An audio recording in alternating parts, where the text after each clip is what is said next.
حضرت عمر جب منبر پہ کھڑے ہوئے اور نئی قمیص پہن کر خطبہ دینے لگے تو ایک نوجوان اٹھا اور کہنے لگا عمر خطبہ دینا بند کر، تقریر کرنا بند کر، خطبہ نہیں دینے دوں گا۔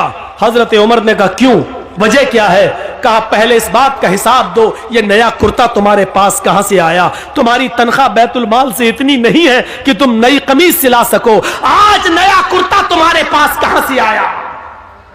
حضرت عمر کہنے لگے کہ اس کی صفائی میرا بیٹا دے گا۔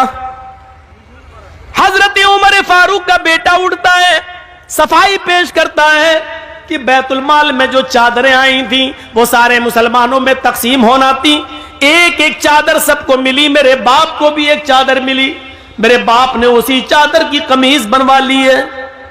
نوجوان کھڑا ہوتا اور کہتا امیر المومنین ایک ایک چادر سب کو ملی تھی، مجھے بھی ملی تھی، میں درزی کے پاس گیا تھا، ٹیلر کے پاس گیا تھا، میں نے اپنا ماپ دیا، اس چادر میں میری قمیض نہیں بنی، تم تو ہم سے زیادہ لمبے ہو، ہم سے زیادہ چوڑے ہو، ہم سے زیادہ لمبے چوڑے ہو اور موٹے تندرست بھی ہو، پھر تمہاری ایک چادر میں قمیض کیسے بن گئی؟ ان کے بیٹے نے کھڑے ہو کر جواب دیا نوجوان ایک چادر مجھے بھی ملی تھی، سب کو ایک ایک چادر ملی تھی، میرے باپ کو بھی ملی، مجھے بھی ملی، سب کو ایک ایک ملی تو اس میں مجھے بھی ملی، میرے باپ کی اپنی چادر میں جب قمیض نہیں بنی تو میں نے اپنی چادر بھی اپنے باپ کو دے دی، میری اور اپنی دونوں قمیضیں ملا کر میرے باپ نے دونوں چادریں ملا کر قمیض بنا لی۔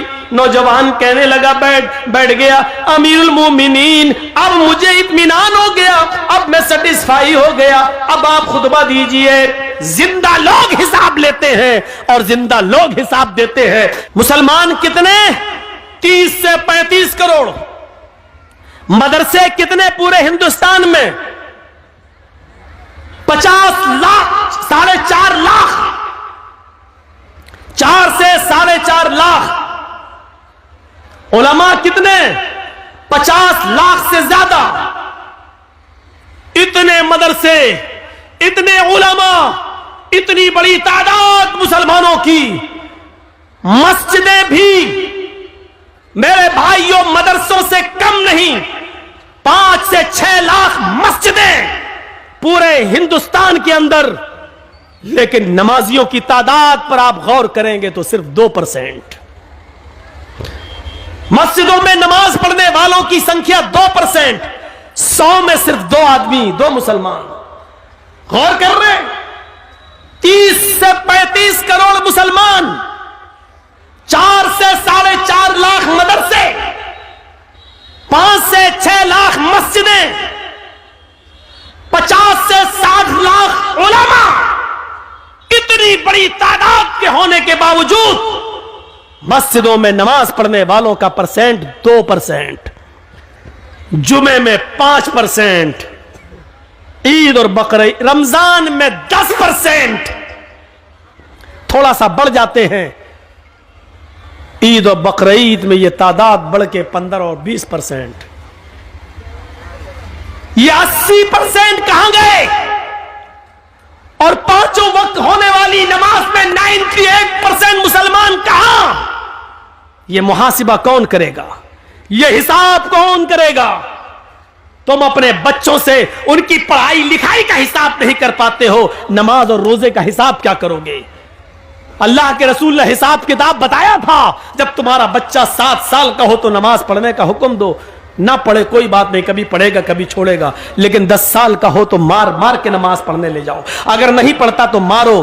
نبی نے طریقہ بتایا تھا، نماز پڑھنے کے لیے عادت ڈلوائی تھی اور 10 سال کے بعد مارنے کا حکم دیا تھا، لیکن جب باپ ہی نماز نہیں پڑھتا تو وہ اپنے بچے کو کیا مارے گا؟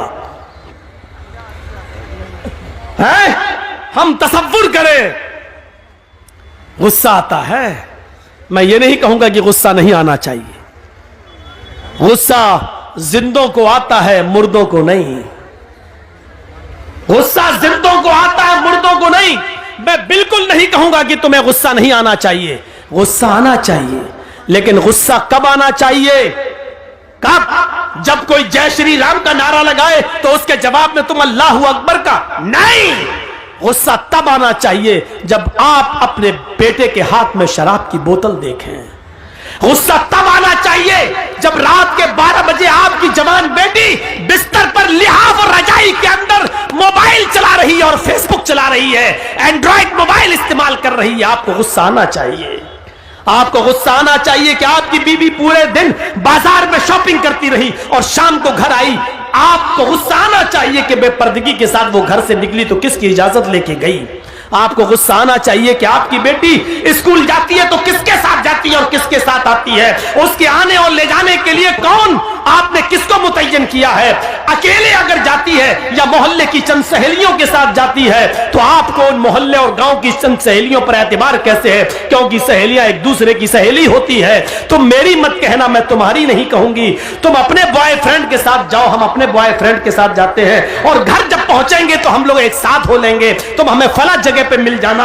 آپ نے اپنی بیٹی کو گاؤں کی چند لڑکیوں کے ساتھ اسکول جانے کی اجازت کیسے دے دی؟ اور دے دی تو آپ نے اس کا پیچھا کر کے کبھی دیکھا؟ کبھی آپ نے پوچھا کہ اسکول سے یہ لڑکی کتنے بجے گئی, ہمارے گھر پہ کب پہنچتی ہے؟ یہ حساب کتاب کون کرے گا؟ مسلمانوں, تم حساب کتاب کرنے والی قوم ہو. تم بچوں کے لیے اگر باپ ہو تو اپنے بچوں کا حساب لو, شوہر ہو تو اپنی بیوی کا حساب لو, اگر بھائی ہو تو اپنی بہن کا محاسبہ کرو. محاسبہ زندے کرتے ہیں, مردوں سے حساب نہیں لیا جاتا ہے. حساب زندوں سے طلب کیا جاتا ہے, مردوں سے نہیں. تم زندہ قوم ہو, ہم تم سے حساب لے سکتے ہیں. یہ مدرسے میں کتنا چندہ ہوا ہے آپ نے دیا ہے, آپ حساب لو مدرسہ کمیٹی سے. مدرسے کمیٹی کے لوگوں کو برا نہیں ماننا چاہیے, کیونکہ ایک ایک روپیہ آپ کی امانت ہے, آپ کے بچوں پر ہی خرچ ہوگا. اس لیے حساب زندے لیتے ہیں, حساب زندے دیتے ہیں. غصہ زندوں کو آتا ہے, مردوں کو نہیں. ہم نہیں کہتے کہ غصہ دباؤ, ہم نہیں کہتے کہ غصے کو تم پی جاؤ, ہم کہتے ہیں غصہ اٹھاؤ, غصہ ابھارو, غصہ نکالو, بھڑاس نکالو, لیکن جائز جگہ پر, ناجائز جگہ پر نہیں. اللہ کے نبی کو بھی غصہ آتا تھا اور غصہ اتنا آتا تھا کہ آپ کی آنکھیں سرخ ہو جاتی تھیں اور ایسا لگتا تھا جیسے کسی نے انار کا رس, انار کا جوس کسی نے نبی اکرم کی آنکھوں میں ڈال دیا ہو. اتنا غصہ آتا تھا جناب محمد رسول اللہ کو, لیکن ناجائز بات پر نہیں, جائز بات پر غصہ آتا تھا.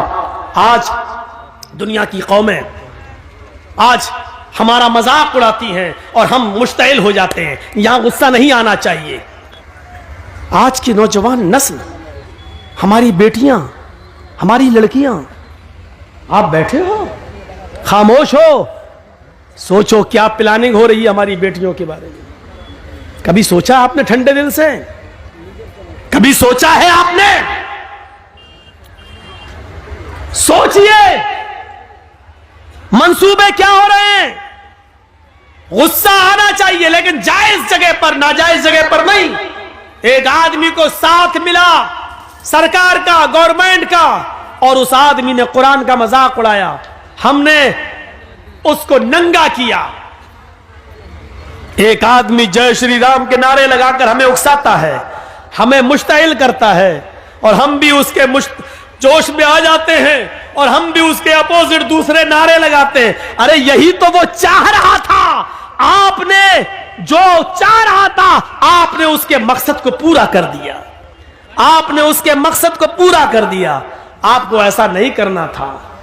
نہیں, آپ کو معلوم ہے کہ ہندوستان میں ان کا کچھ نہیں ہوگا. ایک ہے نا ڈاسنا کا پنڈت, ڈاسنا کا, ارے اتر پردیش میں ڈاسنا نام کی ایک جگہ, وہاں کا ایک پنڈت ہے نا, کتنا بھڑکاتا ہے, کتنا برخلاتا ہے. TV, NDTV نے تو باقاعدہ دیا کہ یہ ابھی تک جیل میں کیوں نہیں گیا. دیکھیے کتنا برخلاتا ہے. لیکن ضروری نہیں کہ جو آدمی ہمیں برخلائے ہم بھی ویسا ہی جواب دیں, کوئی ضروری نہیں ہے. میرے بھائیوں, شارٹ کٹ میں ایک جواب دے دوں آپ کو, عقل مندی یہ نہیں ہے. اگر کوئی پاگل کتا میرے پیر میں کاٹ لے, جرجیز کو اگر کوئی پاگل کتا کاٹ لے تو کیا جرجیز بھی اس پاگل کتے کو کاٹے؟ بتائیے تو, کیا یہ عقل مندی ہوگی؟ اگر کوئی پاگل کتا کاٹ لیا ہمارے پیر میں, اب جرجیز کو غصہ, کمینے تو نے کاٹا, پکڑ پکڑ پکڑ, ہم بھی کاٹیں گے. پکڑوایا اور کاٹ رہے اس کو, تو اس سے بڑے پاگل تو ہم ہو گئے.